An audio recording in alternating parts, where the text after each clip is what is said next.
아까 이어서 말씀 전하도록 하겠습니다. 신앙생활은 우리 전쟁을 치르는 것 같다. 그렇게 지난 시간에 잠시 언급을 했었죠. 그런데 실상이 그런 것 같아요.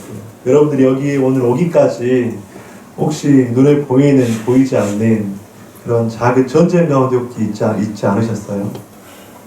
있으셨죠? 그래서 신앙생활을 매일 매 순간 영적 전쟁을 치르는 것이 사실입니다. 그런데 만약 그리스도 안에 살려고 우리가 몸부림치면 영적 전쟁이라는 것은 날마다 더하는 것이고, 그리고 당연하다고 하는 것이죠. 그러니까 우리가 주님 안에서 살려고 하면 어둠의 권세는 보이지 않는 세력을 끊임없이 우리를 넘어뜨리려고, 무너뜨리려고 하려고 한다는 것이죠. 우리가 만약에 그리스도인으로서, 신앙인으로서 살지 않으려고 하면 어둠의 세력은 굳이 우리들에게 전쟁을 걸 필요가 있을까요, 없을까요? 없다는 것이죠. 그냥 가만둬도 그냥 저 사람은 하나님의 뜻대로 안 살아가니까 왜 어둠의 세력이 우리들을 넘어뜨리겠습니까? 그리고 여러분, 혹시라도 나의 삶이 너무나도 평온하다, 기도하지 않는데, 신앙생활을 하지 않는데 너무나도 평온하다, 저는 그것은 하나님께서 주시는 평온이 아니에요. 여러분들, 우리가 잘 분별하셔야 돼요. 우리가 주님 안에서 몸부림치면서 주시는 평온은 진정한 하나님께 주시는 평온입니다. 하지만 왜냐하면 우리 그리스도인들을 날마다 넘어뜨리기 위해서 오늘 사자와 같이 우리들에게 전쟁을 거는 이가 바로 보이지 않는 어둠의 세력이기 때문입니다. 그런 의미에서 본다면 신앙인들은 예수님 안에서 몸부림치며 살아가려고 하는 사람들은 영적 전쟁이 있는 것이 당연하다고 하는 거예요. 우리 옆에 분들 한번 인사합시다. 혹시 영적 전쟁 있으십니까? 한번 물어보시겠어요? 여러분 어떠세요? 있으세요? 전쟁 있으세요? 본문의 이스라엘 백성들은 출애굽기 17장을 보면 앞에서는 물 문제로 인해서 너무나도 큰 그 이스라엘 민족 내에 갈등이 있었습니다. 그런 전쟁을 치렀습니다. 그런데 뒤에서는 외부의 적인 아말렉과의 전쟁을 치르는 내용이 나옵니다. 오늘 본문의 아말렉과의 전쟁은 이스라엘 백성이 외부와 치른 첫 번째 전쟁이라는 의미를 가지고 있어요. 신앙생활을 하면서 겪는 전쟁은 늘 이렇듯 우리의 내부에서 일어나는 것도 있고 외부에서 일어나는 것도 있습니다. 내부에서 일어나는 것은 어떤 것일까요? 내적 갈등들. 눈에 보이지 않지만 우리 하루에도 수십 번씩, 수백 번씩 우리의 마음이 왼쪽으로, 오른쪽으로 갔다가 왼쪽으로 가고, 이쪽을 봤다가 저쪽을 보고, 이것이 맞는 것 같다가 저것이 맞는 것 같고, 여러분, 수많은 내적 갈등들이 있잖아요. 그것이 바로 내부의 전쟁이라고 한다면 오늘 본문의 그 아말렉과의 전쟁은 눈에 보이는 바로 외부에서 일어나는 전쟁이라고 하는 것이죠. 아말렉 족속은 야곱의 형 에서의 후손들입니다. 즉 에돔 족속들입니다. 아말렉 족속은 출애굽하여 가나안으로 가는 이스라엘 민족을 방해했을 뿐만 아니라 가나안에 들어가서도 이스라엘 민족을 끊임없이 괴롭혔던 그런 민족입니다. 그런 면에서 아말렉은 오늘날 우리의 믿음을 끊임없이 넘어뜨리며 어려움을 주는, 그래서 반드시 극복해야 될 바로 대상이다. 그러니까 이스라엘에게 아말렉이 끊임없이 이스라엘을 공격하면서 괴롭혔던 그런 외부의 적인 것처럼 오늘날 우리에게도 아말렉과 같은 외부의 적들이 끊임없이 있다고 하는 의미죠. 이스라엘에게 아말렉을 극복하기 전에는 평화로울 날이 없었습니다. 개인의 삶도 그렇고 교회도 그렇고 이제 평안해질만 하면 문제가 터지고, 이제 좀 숨을 돌릴만 하면 또 다른 일들이 일어나고, 이제 좀 괜찮아졌다 싶으면 또 다른 일들이 일어나고, 그것이 근데 우리가 세상 사는 일인 것 같아요. 그래서 우리는 전쟁을 치르며 하루하루 살아가는 성도리라고 하는 것이죠. 그런데 이 전쟁에서 여러분들 승리하면 어떻죠? 기쁨이 있잖아요. 근데 패배하면 어떻습니까? 패배하면 비참해지는 것이죠. 그런데 재밌는 것은 뭐냐면 전쟁에 한 번 패하면 좀 비참해질 수 있어요. 근데 2번 패하고 3번 패하고 4번 패하고 한 5번 패하면 어떨까요? 그러니까 패배 의식 속에서 살아가는 거예요. 이것은 너무나도 무서운 일이에요, 여러분들. 그러니까 이겼다 졌다를 반복하면 그래도 우리가 살아있는 것 같아요. 아, 주님 안에서 승리할 때도 있고 주님께서 지켜주시지만 넘어질 때도 있고 그러면서 또다시 일어나고 이게 반복되는 건 그리스도인의 일상이에요. 우리가 어떻게 날마다 승리하면서 살아가겠습니까? 여러분, 완전하신 승리하신 분은 예수 그리스도밖에 없어요. 그런데 우리는 인간이라서 연약한 인생이라서 승리할 수도 있고 패배할 수도 있는데 이것을 반복하는 것이 아니라 계속 또 패하고 또 패하고 또 패하고 또 패하면 이제 전쟁하고 싶은 생각도 없고 패배의식과 그런 의식 속에서 사로잡혀서 다시는 일어나려고 하지도 않는다고 하는 것이죠. 사랑하는 성도 여러분, 혹시라도 우리의 생각 가운데 우리의 마음 가운데 그런 패배의식 가운데 있다면 저는 특별 기도회를 통해서 패배의식 속에서 나오시기를 주님의 이름으로 간절히 축원드립니다. 여러분들이 패배의식은요 너무나도 무서운 거예요. 가정을 예로 들어봅시다. 엄마가 패배의식 속에 사로잡혔어요. 그러면 남편은 자동적으로 흘러가는 거예요. 자녀들에게는 자동적으로 흘러가는 거예요. 하나님 안에서 있지만 하나님을 의지 않고 패배의식 속에 사로잡혔다. 그것은 전체를 전염시킨다고 하는 것입니다. 그래서 우리는 그 패배의식 속에서 다시 한번 일어설 수 있는 길, 그 패배의식 속에서 다시 한번 살아남을 수 있는 일, 그것은 기도라고 하는 것입니다.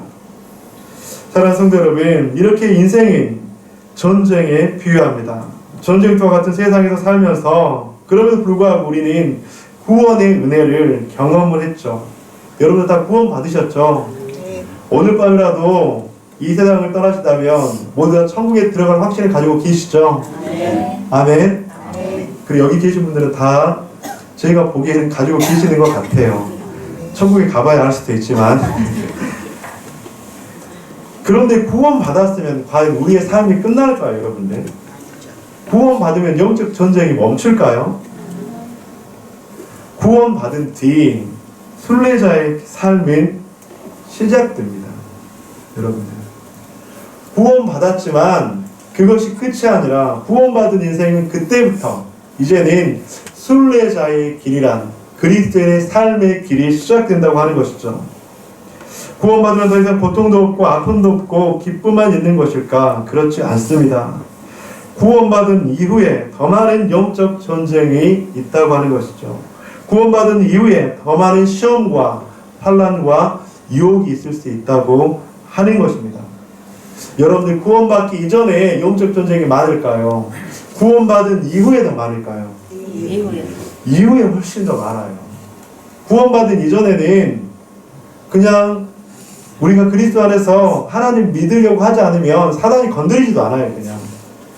그런데 구원받은 이후에 저 사람을 어떻게 하면 넘어뜨릴까? 저 사람을 어떻게 하면 시험에 들게 할까? 저 사람을 어떻게 하면 예수님을 부인하게 할까? 그런 수많은 영적 전쟁들이 있다고 하는 것이죠. 그래서 우리가 잘 아는 존 버녀는 철로역정에서 구원받은 이후의 삶을 순례자의 삶이다, 그렇게 이야기합니다.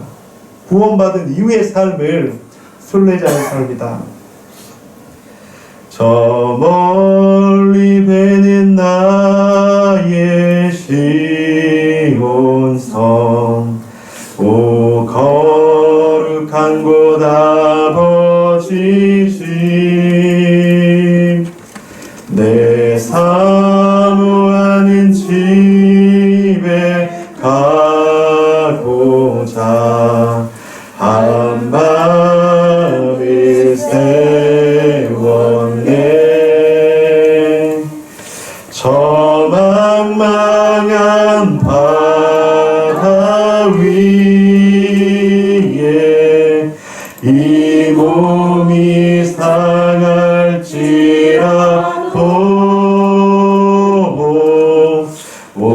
오늘은 이곳 내일은 저곳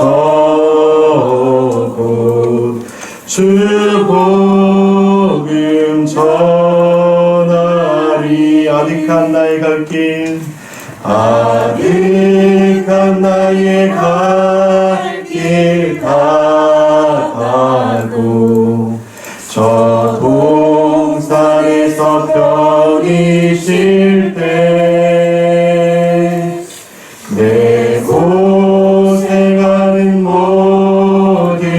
일들을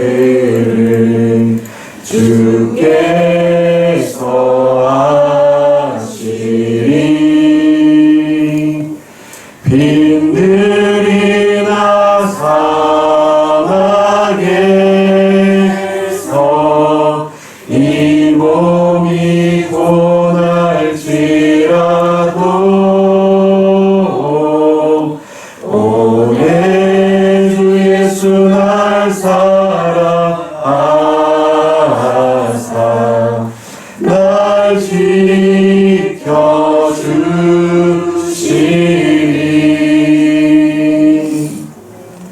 저 망망한 바다 위에서 이 몸이 상할지라도, 빈들이나 사막에서 이 몸이 고날지라도, 우리가 구원받은 그 이후에 우리들의 삶이 이처럼 고날 때도 있고 상할 때도 있고 망망한 아무도 없이 걷는 것 같을 때도 있고, 그리고 또한 빈들이나 사막을 그렇게 홀로 걷는 것과 같은 바로 그런 인생이 구원받은 이후에 바로 순례자의 삶이라고 하는 것이죠. 이스라엘 백성들은 애굽에서 구원을 받았습니다. 고통과 억압과 핍박의 상징이었던 애굽. 그런데 애굽에서 탈출했으니까 이스라엘 백성들에게 모든 것이 다 끝이 났을까요? 아닙니다. 그때부터 새로운 시작이 이스라엘 백성들에게 찾아왔다고 하는 것이죠. 출애굽 이후의 광야에서 이스라엘 백성들은 오히려 더 큰 영적 전쟁들과 더욱더 많은 시험과 환난과 유혹이 이스라엘 백성들에게 있었다고 하는 것이죠. 이스라엘 백성들은 애굽을 탈출하면서 10가지 재앙을 경험하고 홍해를 지날 때까지는 전쟁을 경험할 필요가 없었습니다. 왜냐하면 그때까지는 하나님께서 그들을 구원해 주시고 그들을 위해서 대신 싸워 주셨기 때문입니다. 하나님께서는 이스라엘 백성들에게 너희는 가만히 있어, 내가 하나님됨을 알지어다, 그렇게 말씀을 하셨잖아요. 내가 구원의 하나님이다, 내가 너를 인도했다, 내가 너를 위해서 싸울 것이다. 출애굽기 14장 13절과 14절. 너희는 두려워하지 말고 가만히 서서 여호와께서 오늘 너희를 위하여 행하시는 구원을 보라. 너희가 오늘 본 애굽 사람을 영원히 다시 보지 아니하리라. 여호와께서 너희를 위하여 싸우시리니 너희는 가만히 있을지어다. 하나님이 모든 문제를 처리하셨으므로 이스라엘 백성들이 그저 가만히 있었으면 됐습니다. 그런데 이제 아말렉과의 전쟁부터는 이스라엘 백성들은 가만히만 있으면 안 되었습니다. 출애굽을 구원이라고 한다면 광야는 직접 싸워서 하나님을 의지하면서 승리해야 하는 그런 이스라엘 백성들의 구원 이후에 순례자의 삶이 바로 광야의 삶이었기 때문입니다. 구원받은 후 풍성한 삶을 살고 있다면 그것은 싸움을 통해서 승리했기 때문이라고 하는 것이죠. 매일의 삶에서 죄와 싸워서 승리해서 얻은 풍성함, 우리를 계속 공격하는 사탄의 세력과 죄의 세력을 꺾고 하나님의 백성으로서 이 땅 가운데 풍성한 삶을 누릴 수 있다고 하는 것이죠. 사랑하는 성도 여러분, 그래서 우리가 구원받았다면 그것이 끝이 아니라 이 세상을 살아갈 때 순례자의 삶을 살아가면서 수많은 일들 가운데 우리는 이제 그 전쟁 가운데 승리해야 한다고 하는 것이죠. 그래서 아말렉과의 전쟁은 영적 전쟁의 바로 모형이다, 그렇게 이야기를 할 수 있는 것이죠.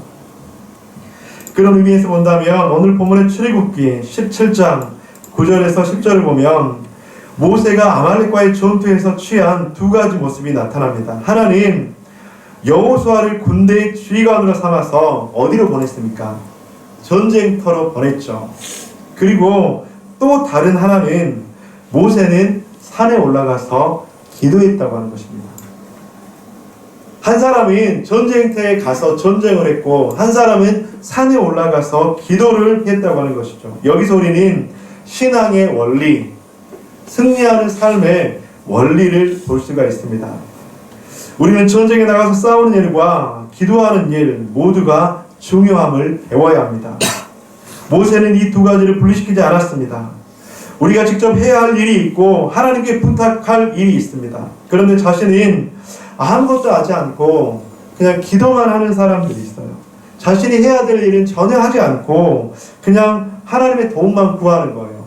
근데 이 이야기를 보면 맞는 것 같은데 굉장히 위험해요.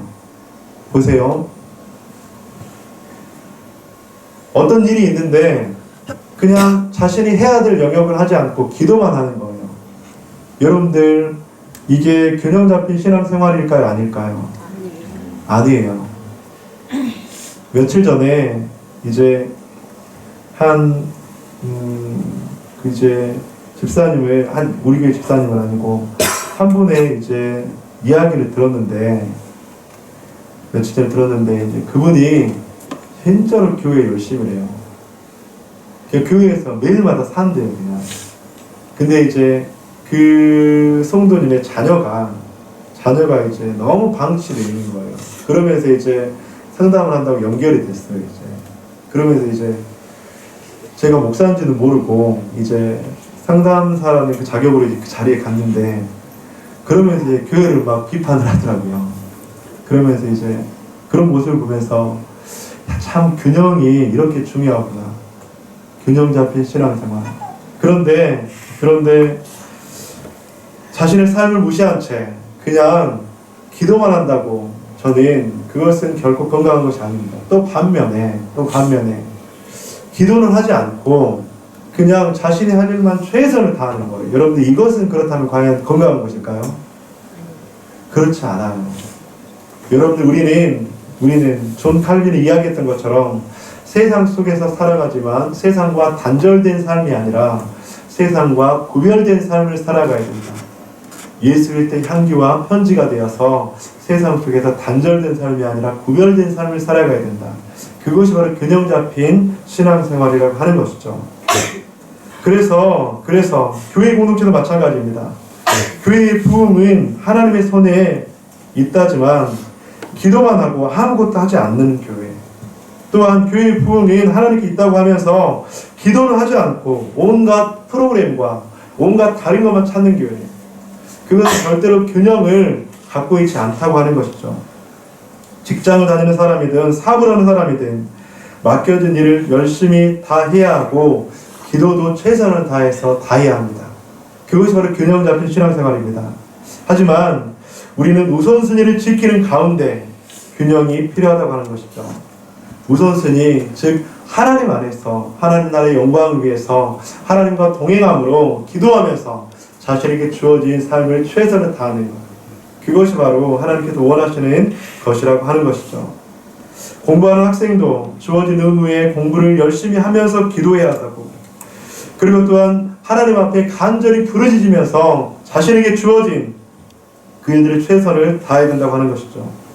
그래야 아말렉과 만났을 때 승리할 수 있고, 바로 이것이 바로 영적 전쟁의 귀한 모델이라고 할 수 있다고 하는 것입니다. 오늘 본문의 17장 11절 우리 함께 읽어보도록 하겠습니다. 시작. 모세가 손을 들면 이스라엘이 이기고 손을 내리면 아말렉이 이기더니. 아멘. 그러면서 이제 본문에서는 이제 내용을 좀 구체적으로 들어가면 아말렉과 이스라엘이 밀고 밀리는 접전을 하고 있습니다. 그런데 이때 관건이 있어요.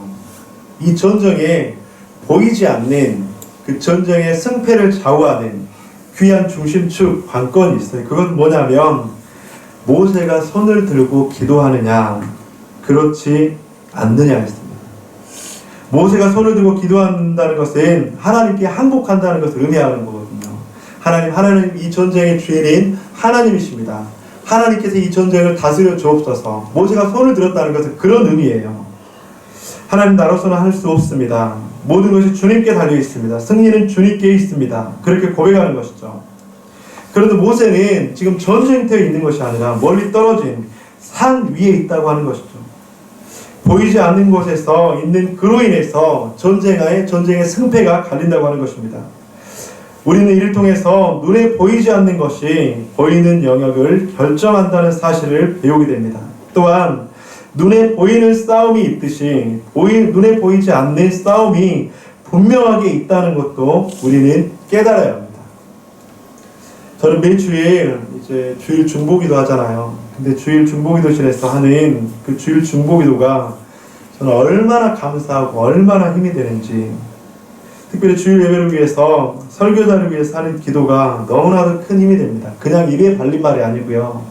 그래서 제가 매 주일 매 교회가 시작되고 나서 가장 중요하게 생각했던 게 주일 예배를 위한 주일 중보기도 팀을 만드는 것이었습니다. 그런데 그렇게 뜨겁게 기도할 때 어떤 일들이 일어나냐면 저에게 놀라운 통찰력을 주세요. 이제 저는 매주일 10시부터 이제 10시 한 40분, 50분까지 이제 주일 설교를 마지막으로 최종적으로 점검하는 시간이에요. 근데 그 설교를 점검하는 시간에 마음이 뜨거워질 때가 너무나도 많이 있어요. 일반적으로 그 시간은 정리하는 시간이에요. 원고를 외우는 시간이거든요. 많은 설교자들에게는 그 주일 마지막 설교하는 그 시간은 설교를 다시 한번 숙지하고 외우는 시간이에요. 근데 저는 그 한 시간이 저에게 놀라운 통찰력을 주는 시간이에요. 그러면서 전혀 이전까지 생각하지 못했던 내용들이 그때 막 생각이 나기도 하고, 이전에 일주일 동안 준비했던 그 설교 원고가 그때 바뀌어질 때도 너무나도 많이 있어요. 그러면서 중보기도 시간에 뜨겁게 기도하는 소리를 들으면 제가 다시 한번 영적으로 재무장되고 영적으로 너무나도 큰 힘을 느낍니다. 저는 이것이 바로 보이지 않는 곳에 사는 그 기도가 바로 놀라운 능력으로 나타나는 그 힘이라고 저는 확신합니다. 여러분, 근데 제가 그렇게 설교를 다시 한번 그때 변화되고 그때 인사이트를 주고 통찰력을 주면 그것은 누가 복받는 길이에요? 저희가 뭐 그때 바꿔서 하면 저한테 뭐 특별한 뭐가 있나요? 그 누구한테 주신 은혜인가요? 여러분들한테 주신 은혜예요. 이게 바로 기도의 원리예요, 여러분들. 이게 바로 기도하는 자에게 주시는, 기도하는 공동체에 주시는 놀라운 축복이라고 하는 거예요. 그래서 저는 그 시간에 많은 분들이 참여하라고 계속적으로 권면하고 있어요. 5분이라도 10분이라도 참석하셔서 공동체, 예배 설교자를 위해서 기도하시는 그 시간이 바로 우리 공동체가 하나님의 말씀으로 놀라운 꼴을 먹을 수 있는 바로 그 시간이라고 하는 것입니다. 다시 본문으로 돌아와서 산 꼭대기는 바로 기도의 장소로 말하는데, 모세는 보이지 않는 곳을 향해서 손을 들었다고 하는 것입니다. 보이지 않는 곳을 향해서 손을 드는 행위를 통해서 보이는 영역에 그 일이 결정되었다고 하는 것이죠. 이것이 바로 기도의 힘이라고 하는 것입니다. 전쟁터에서 여호수아가 있지만 모세의 기도 없이는 여호수아가 승리할 수 있었다고요? 없었다고요? 절대 없었다고요. 눈에 보이는 사역이 가능한 것은 눈에 보이지 않는 곳에서 하는 기도 때문인 줄로 믿습니다. 그래서 E.M. 바운즈라는 신학자는 이렇게 이야기합니다. 기도는 전투를 준비하기 위한 것이 아니라 전투 그 자체다. 기도는 무엇인가를 준비하는 것이 아니라요, 기도 그 자체가 전투라고 하는 거예요. 이렇게 말했듯이 모든 사역의 중심에는 기도가 있어야 합니다. 더 정확하게 말하면 여호수아의 그 중보기도 때문에 전쟁터에서 승리할 수 있었다고 하는 것이죠. 산 꼭대기에서 모세가 중보기도 했기 때문에 전쟁에서 승리하려면 반드시 그런 기도에 놀라운 사람들이 있어야 된다고 하는 것입니다. 그래서 우리는 기도의 손을 내리지 말아야 합니다. 한번 따라합시다. 기도의 손을 내리지 말아야 합니다. 기도의 손을 내리지 말아야 합니다. 출애굽기 17장 2절, 모세의 팔이 피곤하매. 그런데 기도는 힘이 들까, 힘이 들지 않을까요? 힘이 들어요. 모세도 기도하면 승리하는 줄 알지만 팔을 내릴 수밖에 없었어요. 모세가 얼마나 강건한 사람이었냐면 죽기 직전까지 기력이 쇠하지 않았다. 젊은이처럼. 우리 신명기 34장 7절을 보면 모세가 죽을 때 나이 120세였으나 그의 눈이 흐리지 아니하였고 기력이 쇠하지 아니하였더라. 여러분, 120세 이 정도면 지금 저 광야에 사고 있었을 때는 이제 80세, 90세 정도 됐을 건데 얼마나 왕성했겠습니까? 그런 모세도 팔이 아프고 피곤했다고 하는 것이죠. 그런데 전쟁터에서 칼을 들고 싸우는 여호수아가 피곤했다는 말은 있어요, 없어요? 없어요, 여러분들. 이처럼 전쟁에서 싸우는 것보다 기도하는 것이 훨씬 더 힘든 싸움입니다. 그런데 많은 사람들이 기도가 이렇게 힘들다는 사실을 간과하기에 기도하는 일에 실패합니다. 많은 사람들이 기도하는데 왜 실패합니까? 그것은 왜 역사가 일어나지 않습니까? 그것은 기도가 이렇게 힘든, 그리고 하나님의 놀라운 일들을 행하기 위한 영적 전쟁 가운데 승리하는 일을 알지 못하고 너무나 쉽게 기도하기 때문입니다. 그리고 쉽게 기도하니까 쉽게 기도의 팔을 내린다고 하는 것이죠. 피곤하다고 기도를 그만두면 안 됩니다. 기도에 손을 내리는 그 순간 싸움에서 지고 만다고 하는 것이죠. 기도했다면 끝장을 내야 돼요. 승리할 때까지 기도하는 팔을 내리지 말아야 합니다. 그래서 기도의 근성이 필요한 것이죠. 한국 교회 가운데 기도하지 않는 교회는 없습니다. 그런데 기도의 동력이 너무나도 약해졌어요. 피곤해서 기도하지 않고, 바빠서 기도하지 않고, 사람을 만나야 되기 때문에 기도하지 않고, 다른 상황이 있어서 기도하지 않고. 그래서 사랑하는 성도 여러분, 이런 생사가 걸린 기도를 포기하는 순간 바로 패배하게 된다고 하는 것이죠. 기도에 내 손을 내리는 그 순간 바로 패배하게 된다고 하는 것입니다. 저는 한국 교회에 철야 기도가 다시 살아나야 된다고 생각하는 사람 중에 한 사람이에요. 밤을 새워서 기도하는 그 야성을 회복해야 된다고 생각합니다. 아무리 망가졌다 해도, 아무리 힘들다 해도 밤을 새워서 기도하는 그 야성을 회복하면 저는 한국 교회는, 이 땅 가운데 있는 교회는 소망이 있을 줄 믿습니다. 아멘. 아멘 소리가 작아요. 제가 이제 이전에 가려고 했던 그 수영회 교회가 한 달에 한 번씩 철야를 해요. 그래서 저는 그게 너무나도 기대가 됐었거든요. 그 교회 가려고 했을 때. 그 철야 때는 한 달에 한 번씩은 이제 저녁 9시부터 10시부터인가 2시, 3시까지 이제 기도를 하는 거예요. 그리고 그 기도가 저는 너무나도 하고 싶었거든요. 그러면서 그렇게 기도할 때 이제 지금 그때 같이 가려고 했던 그 동기 목사가 너무 많은 은혜들이 일어난대요. 너무 많은 기적들이 일어나고 역사들이 일어난대요. 그 철야 기도를 통해서. 그것들을 경험하고 싶었는데 그렇지 못한 게 참 너무나도 많이 아쉽기도 합니다. 우리 기도의 첫날이죠. 첫날 이제 너무나도 기도회가 은혜 가운데 끝나고, 이제 그때 기도회가 다 끝났는데 본당 안에 남아있는 한 분이 계셨어요. 박명진 집사님. 이제 남아 계셔서 하나님께서 은혜를 주시나 보다. 이제 저는 교회에서 자니까, 근데 교회에서 문을 잠가야 되니까 하나님께서 은혜를 주시나 보다. 그래서 11시가 넘고 12시가 넘었는데 계속 이제 계시는 거예요. 아, 그래, 오늘 좀 은혜 주셔서 기도하시려고 하나 보다. 이제 그래서 이제 저는 나가셔야 문 닫고 이제 자니까, 그래서 이제 1시가 됐는데도 이제 안 나갔어요. 그래서 이제 주무시나 헛기침도 해보고 근데 그냥 기도하시는 것 같아요. 그래서 이제 그렇게 있다가 2시가 됐는데 안 나갔어요. 내가 좀 자야 되나 아니면 깨워야 되나 가시라고 해야 되나. 3시가 됐는데 안 나가셔서 하다가 그냥 3시 반에 그냥 제가 집에 가서 잤어요. 그냥. 근데 이제 본인이 작정하는 것이 있어서 그날 그렇게 하나님 앞에 그렇게 철회한다는 마음으로 5시까지 기도하다가 가셨다고 하더라고요. 사랑하는 성도 여러분, 저는 기도하는 민족은 백성은 망하지 않는다고 확신합니다. 첫째 날 설교 가운데 제가 기도하면 산다고 했잖아요.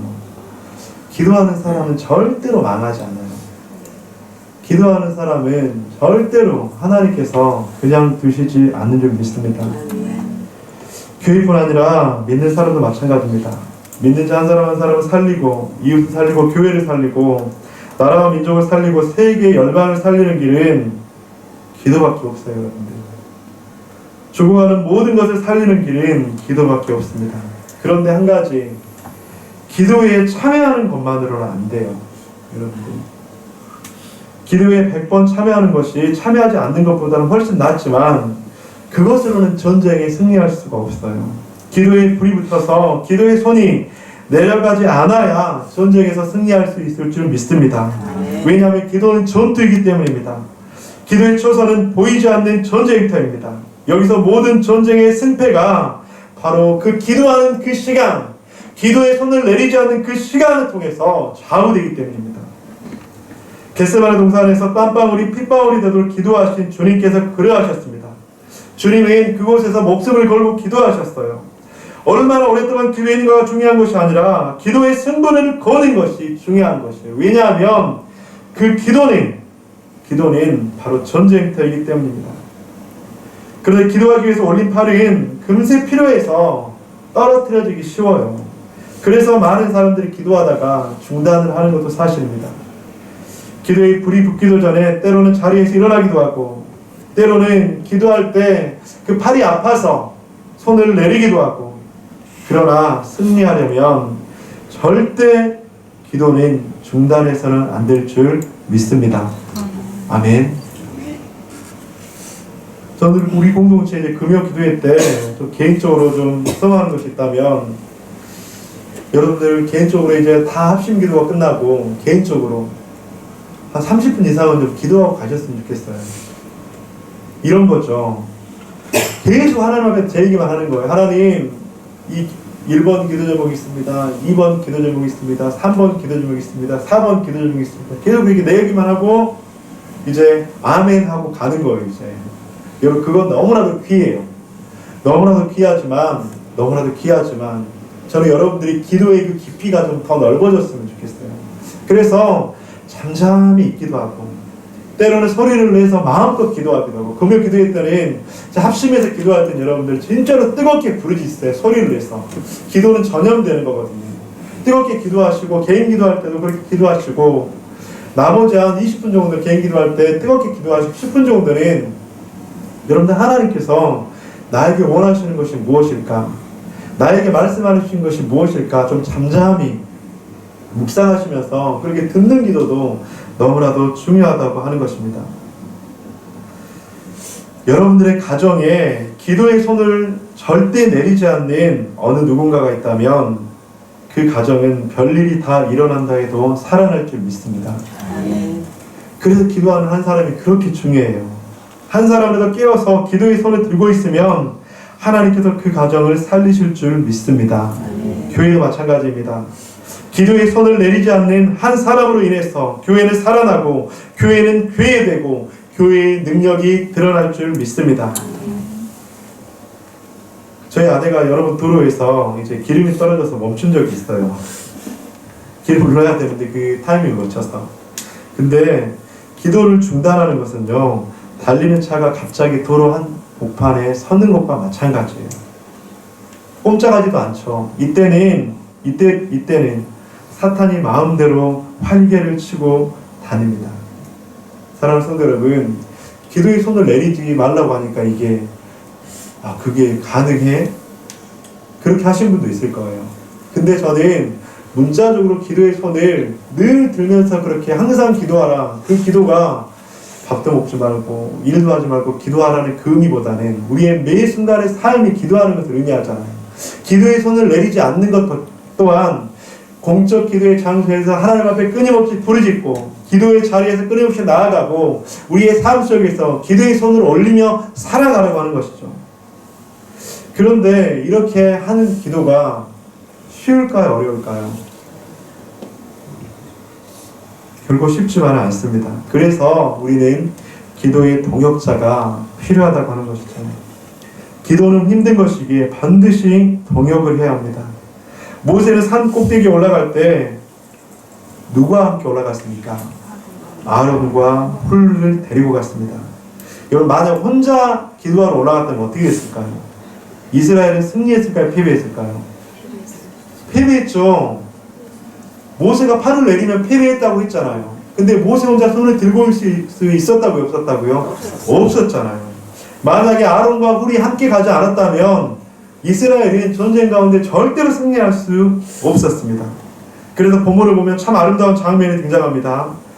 모세의 팔이 피곤하여 내려올 때 아론과 훌이 돌을 가져다가 그 돌 위에 모세를 앉게 하고 모세의 양쪽 팔을 아론과 홀이 받쳐준 것이죠. 여러분들 그냥 머릿속으로 그림으로만 한번 상상해 보세요.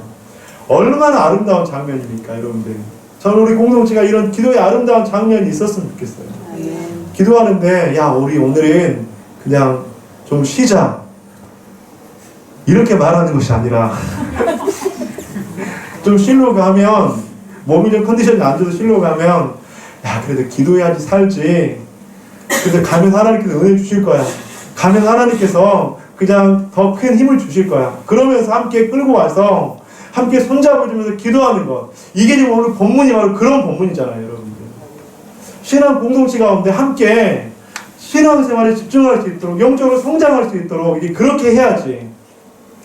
그런 부분들을 뒷전으로 하고 하나님을 멀리하는, 기도하지 못하게 하는 그런 곳으로 데려가면 여러분들 그것은 절대로 건강한 공동체가 아닐 줄 믿습니다. 그래서 양쪽에서 모세의 팔을 붙들어서 올려서 모세의 팔이 내려오지 않도록 협력하는 것이죠. 그들의 동역은 너무나도 아름답습니다. 전도서 4장 12절 함께 읽어보도록 하겠습니다. 시작. 한 사람이면 패하겠거니와 두 사람이면 맞설 수 있나니 세경줄은 쉽게 끊어지지 아니하니라. 아멘. 말씀 그대로입니다. 이런 동역이 있는 곳에 승리가 있는 줄 믿습니다. 아멘. 모세와 하나님이 연결되고 모세와 그의 동역자들이 연결되고 여기에서 주님의 역사가 일어나고 사탄의 권세는 깨뜨려진다고 하는 것이죠. 저는 우리 더버든교회 성도님들이 이렇게 저하고 동역해 주셔서 너무나도 감사합니다.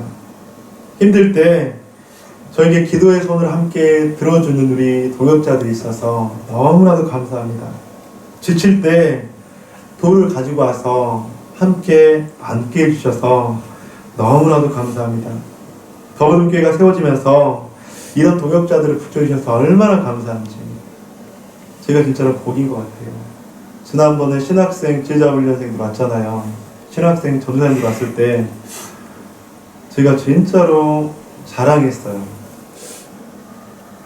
평신도의 전체 성도의 95% 이상이 수련회에 참석하는 교회, 전체 성도의 90%, 95% 이상이 매주마다 출석하는 교회, 그런 교회 지금 한국 교회가 없거든요.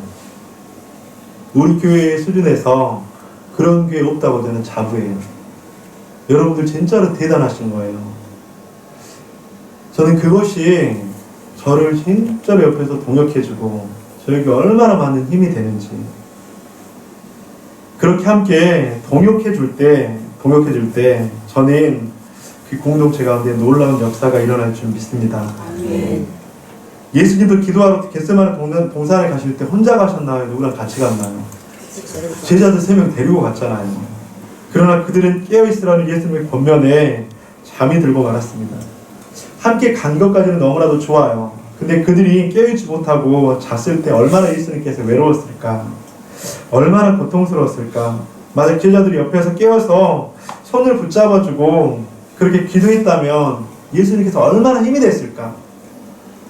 이 잔을 내게서 피하게 해주옵소서, 하지만 주님 뜻대로 해주옵소서. 그 기도를 할 때 얼마나 예수님께서 힘들었습니까? 근데 제자들이 옆에서 깨어서 그렇게 동역해 줬다면 얼마나 예수님께서 그래도 위로가 됐을까.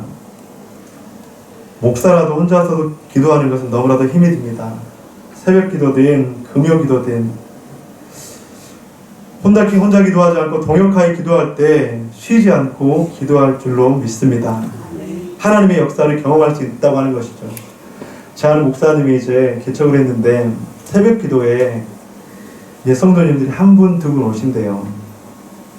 근데 이제 한 분, 두 분 오시는데 어쩔 때는 이제 한 분 오시는 게, 그러니까 이거 목회자들끼리 그냥 하는 이야기지만 여러분들 시험에 들지 말고 들으세요. 한 분 딱 올 때는 그냥 안 오셨으면 제가 쉴 수 있는데 그냥 설교 안 하고 기도만 할 수 있는데, 목회자들 웃으면서 이제 하는 이야기예요. 그냥 그렇게 할 수 있는데 그렇게 이야기를 하더라고요. 근데 그 한 사람이 기도하게 하잖아요.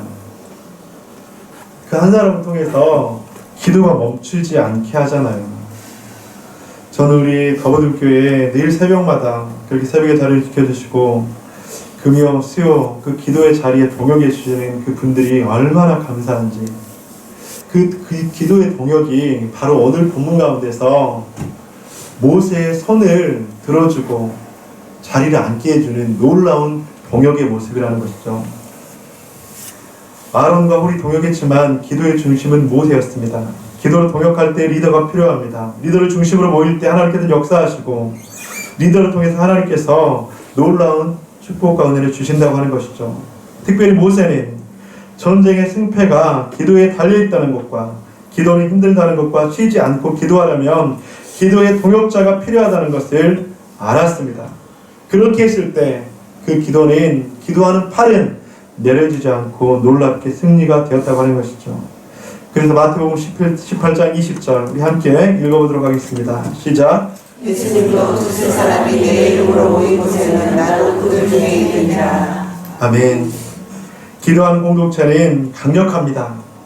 혼자 기도하지 말고 아론과 훌과 같은 동역자를 찾아 기도하십시오. 우리 옆에 분들과 함께 인사할 때 나의 기도의 동역자가 됩시다. 한번 이렇게 인사합시다. 우리 기도의 자리에서 맨날 만납시다. 뭐 그렇게 한번 인사하시겠어요? 여기 인사 그렇게 하신 거 맞죠? 기도의 동역자가 있어야 힘을 내어 기도할 수 있고 쉬지 않고 기도할 수 있고 승리할 때까지 기도할 줄 믿습니다. 그렇게 기도했을 때 기도의 손은 내려가지 않고 동역자들의 그 기도를 동역할 때 놀라운 하나님의 역사가 일어난다고 하는 거예요. 여러분들 이제 말씀 이제 마무리 쪽으로 나아가는데 이렇게 기도가 중요한데 모세는 기도의 동역자가 있었다고 하는 거예요. 그런 기도의 동역자를 통해서 어떤 역사가 일어나는가? 바로 여호와 니시의 하나님을 경험한다고 하는 것이죠. 오늘 본문의 15절 무엇이라고 말씀합니까? 모세가 제단을 쌓고 그 이름을 여호와 니시라 하니라. 여러분 여호와 니시가 무슨 말인지 아시죠? 바로 승리의 하나님이라고 하는 것이에요. 모세는 전쟁에서 승리한 뒤 단을 쌓고 그 이름을 여호와 니시라고 합니다. 이것은 무슨 고백이냐면 하나님 우리가 전쟁 가운데 승리했습니다. 하나님 감사합니다. 그것은 함께 기도한 기도의 동역자들 때문입니다. 기도의 동역을 통해서 손을 내리지 않고 하는 그 기도를 통해서 우리는 승리하였습니다. 모세처럼 우리도 하나님만으로 승리할 수 있음을 분명히 확신해야 합니다. 그 믿음으로 기도해야 합니다. 오늘날 많은 사람들이 기도는 해도 되고 안 해도 되는 것처럼 가볍게 여깁니다. 그러면서 기도보다 먼저 무엇인가를 해야 하고 기도보다 먼저 다른 방법들을 찾기도 하고 기도보다 먼저 다른 사람들을 찾기도 하고 기도보다 먼저 인간적인 생각을 하기도 한다고 하는 것이죠. 그런데 그렇게 될 때는 해답이 나오지 않아요. 다른 모든 것을 할지라도 기도하지 않으면 안 된다고 하는 것이죠. 그래도 어떤 사람은 이렇게 이야기해요. 기도해도 안 되더라. 기도해 봤어요. 근데 안 되더라고요. 그래서 저는 그렇게 묻고 싶어요. 얼마나 기도했습니까? 얼마나 기도했습니까? 기도는 따로 기간이 정해진 것이 아닙니다. 기도는 우리가 승리를 유지할 수 있는 비결이고 기도는 승리할 때까지 해야 된다고 하는 것이죠. 그래서 기도가 안 되더라는 말은 기도하다가 어떻게 했다고요? 포기했다는 말입니다. 혹시라도 기도할 때 내가 손을 든다고 전쟁에서 이길까 하는 마음으로 기도한다면 저는 그 믿음대로 될 거예요. 내가 손을 들어서 기도하면 하나님의 때 하나님의 방법으로 분명히 응답해 주실 거야. 그 믿음대로 기도하면 그 믿음대로 될 줄을 믿습니다. 우리는 영적 전쟁 중에 있습니다. 공동체가 어려움이 있다면 기도하다가 피곤해서 손을 내렸기 때문일 수 있습니다. 거룩한 손을 내리지 마십시오. 여호와 니시의 하나님을 바라보십시오. 전쟁에서 승리할 때까지 손을 들고 있으십시오. 오직 하나님으로부터 승리가 온다는 것을 믿는 사람들은 그래서 전쟁이 여호와께 속했습니다 하고 손을 내리지 않는다고 하는 것이죠. 사랑하는 성도 여러분, 아무리 힘들고 피곤해도 전쟁에서 이기는 날까지 기도의 손을 들고 있어야 합니다. 기도를 포기하고 싶은 그런 유혹이 있다 할지라도 여러분들이 기도하는 것을 포기하지 않는 저와 여러분이 되시기를 간절히 축원합니다. 오늘 밤 이 자리가 기도하고 있는 이 자리가 전쟁터일 수도 있어요. 전쟁터임을 기억하고 손을 내리지 말고 하나님 앞에 한번 기도해 보세요. 간절히 뜨겁게 소리를 내서 한번 기도해 보세요. 하나님, 이 밤 가운데 손을 내리지 않고 하는 그 모세의 기도처럼 주님의 이름 간절히 붙잡고 주님 기도합니다. 주님, 이 시간 우리들에게 하나님의 그 은혜를 부어 주시옵소서.